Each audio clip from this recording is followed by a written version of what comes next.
elefantes voadores! Olá, elefantas voadoras! Eu sou o Otávio Gá, este aqui é o Super 8 e hoje...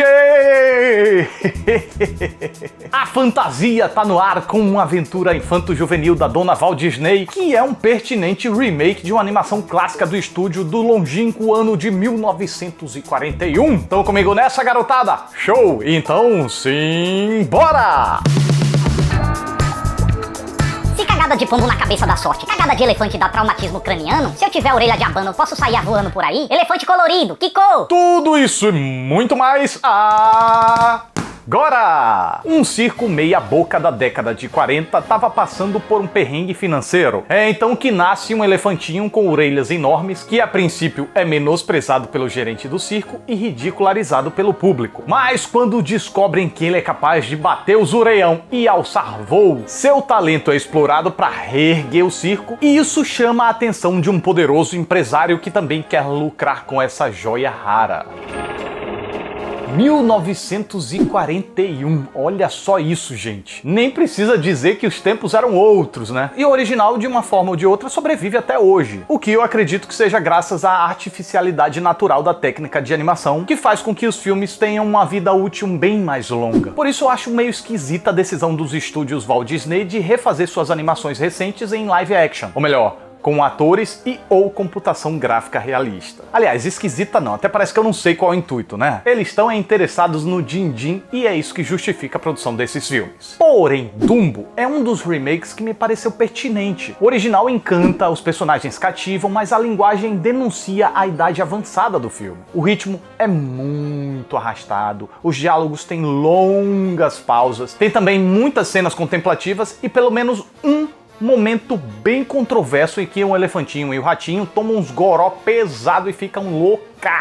Então eu acho que essa releitura veio em boa hora e seja muito bem-vinda para introduzir essa história tão gostosa a novas plateias. Não que já não fosse possível antes com a animação, né? Principalmente porque, no fim das contas, esse filme honrou sim e com mérito a lembrança do original. No caso, eu me refiro mais à diversão como um todo. Em relação à fidelidade, eu acho que respeitou o espírito do Dumbo de 1941, mas como esse era um filme mais antigo e sem tantos fãs radicais como obras mais recentes costumam ter, os realizadores se deram ao luxo de tomar muitas liberdades criativas, o que até se mostrou necessário para dar mais sustância e fazer a história render mais do que os 64 minutinhos só do original, e chegando agora a 112 minutos. Não sei se o seu Walt Disney teria gostado disso, pois segundo o que dizem, Dumbo era sua animação favorita. E aqui, apesar de terem mantido o espírito e um certo tom lúdico, tá longe da ludicidade apresentada no original. Aqui, os realizadores tentaram deixar a trama mais próxima do real, excluindo qualquer vestígio de animal falante. Inclusive, praticamente todos os animais coadjuvantes foram excluídos do remake, ou ao menos não têm uma participação tão efetiva e surgem mais como um bônus para fãs. No lugar, o roteiro deu uma cara completamente diferente ao filme ao substituir o ponto de vista dos animais, que até ajudavam nos trabalhos operários, para abordar a história sob o ponto de vista dos humanos, que antes muitos nem cara tinham. Imagine personalidade. E os que tinham personalidades eram exploradores, agressivos e sem sensibilidade. E agora não só personalidade, mas ganharam destaque, foco e a relação entre eles é o que move a trama. Um exemplo claro disso é a divisão da importância do ratinho Timothy na tarefa de interagir com o elefantinho para 4 personagens humanos agora. Os 2 pivetes, filhos do personagem do Colin Farrell, o personagem do Colin Farrell e também a personagem da Eva Green. Em suma, toda a dinâmica entre os personagens em torno do Dumbo foi alterada e se eu não estiver falando abobrinha, até o protagonismo foi tirado dele. Nesta nova versão, o filme é sobre a forma como ele muda o circo, mas ele mesmo é apenas levado para lá e para cá e reage mais de acordo com a vontade e intervenção dos humanos. Se essa troca deixou o filme melhor ou pior do que o original, aí vai do gosto do freguês, né? Eu achei que ao tirarem o foco dos animais e darem para os humanos, tiraram também algo que era bem próprio e diferenciado e trouxeram para algo mais comum. Lembra muito aquele tipo de filme de Meu Amigo Animal, tipo Free Willy, sabe como é que é? E o Dumbo de 41 é mais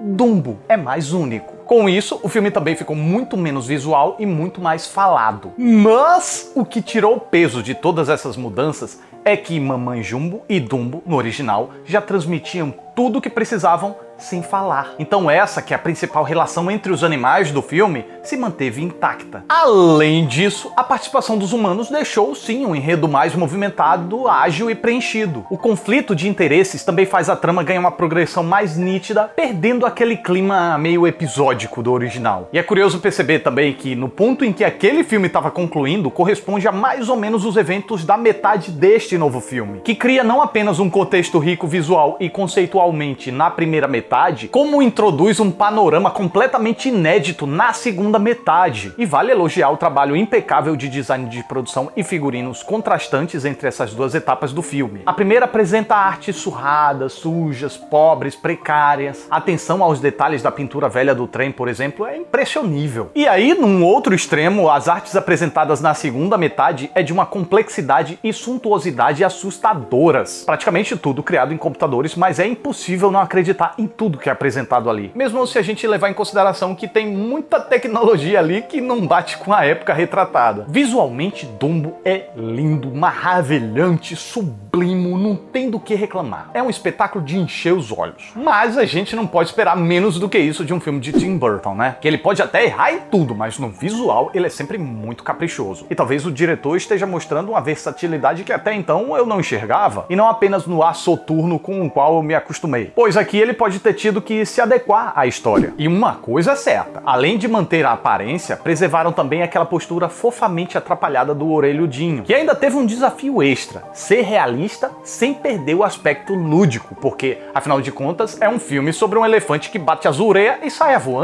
Então o galerê de arte e efeitos precisou suar a camisa para conseguir deixar aquele zoião, o orelhão e a carinha fofa e antropomorfizada do Dumbo, como se essa figurinha realmente existisse no nosso mundo. E curiosamente, mesmo com tantos personagens humanos em torno do elefantinho, eles podem até ter lhe roubado o protagonismo, mas não o brilho. Tanto porque o paquiderminho voador é top, quanto pelo fato dos humanos serem meio chatinhos e meramente ok. As duas crianças mesmo não chegam nem ao pé da graciosidade e simpatia do ratinho Timothy. O guri praticamente passa em branco, e a menina era quem mais podia brilhar por causa do destaque dado pelo roteiro, mas tadinha, não consegue superar sua falta de expressividade e assim não consegue evitar aquele ar de criança precoce e chatinha, sabe? Colin Farrell tá correto, traz uma certa petulância que vai morrendo à medida que o personagem evolui, o que é bom, mas é algo meio que superficial. E com esse personagem tão qualquer coisa escrito pelo roteiro, ele pouco podia fazer. Quase o mesmo pode ser dito da personagem da Eva Green, só que eu acho que os esforços dela deram mais frutos. Ela apresentou uma personagem fina, pomposa, com certo ar soberbo, mas que não deixou que isso determinasse o caráter da personagem. Danny DeVito é o mais divertido dos humanos e o que mais o filme deu espaço pra brincar. Ele diverte com seu jeitinho de malandrão atrapalhado que acha que tá passando a perna em todo mundo, quando na verdade o mundo todo já sacou muito bem o que é que ele tá fazendo. E é algo bem distante daquele dono do circo unilateral do filme original. Ao menos aqui, a humanidade deste personagem também trouxe dimensões a ele, que não é definido apenas por ser bom ou mal, mas faz boas e más atitudes. Diferentemente do personagem do Michael Keaton, que é um atorzão da pinóia, eu adoro e não canso de dizer, mas que o roteiro joga sujo contra o talento do cara, tentando a todo custo transformar o homem numa caricatura no terceiro ato. É tanta atitude inverossímil que eu só não achei pior porque o ator é tão sinistro que quase conseguiu tapear toda aquela parangolice. Digamos que se fosse um atorzinho marromenos no lugar dele, o terceiro ato poderia ter sido uma tragédia. Se teve uma coisa que me incomodou mesmo, foi uma certa preguiça do roteiro quando queria levar a trama para um certo destino sem encontrar uma justificativa plausível para isso. Por repetidas vezes, os roteiristas apelaram para decisões humanas estupidamente cartunescas, levando em consideração apenas o público infantil que compraria mais facilmente essas atitudes e meio que insultando a inteligência do público adulto. É uma insatisfação injustificável com o voo do Dumbo apenas porque ele não foi mais longo. Gente, foi um elefante voando, não é o bastante? É uma decisão de afastar o Dumbo da mãe quando mantê-los juntos seria mais lógico. É conversarem com o Dumbo e ele demonstrar uma capacidade cognitiva humana ao entender uma estratégia complexa. E são essas atitudes exageradas e absurdas que podem se chocar com força com a nossa suspensão da descrença, e mesmo sendo um filme de fábula sobre um elefante voador, isso pode fazer com que a nossa entrega não seja tão bem recompensada. Fica aquele gostinho de...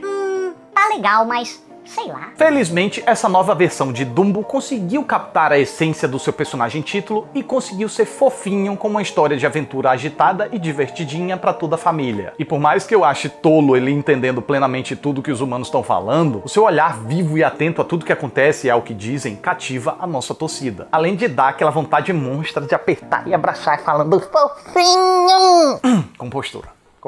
Talvez os grandes fãs da obra original se incomodem com a substituição dos personagens animais pelos humanos e a consequente transferência de ponto de vista. Mas eu acredito também que a segunda parte inédita deve dar um frescor de novidade que pode compensar tantas mudanças drásticas na ótica sob a qual a história é contada. E isso pode fazer a experiência valer a pena. Ao menos pra mim, valeu.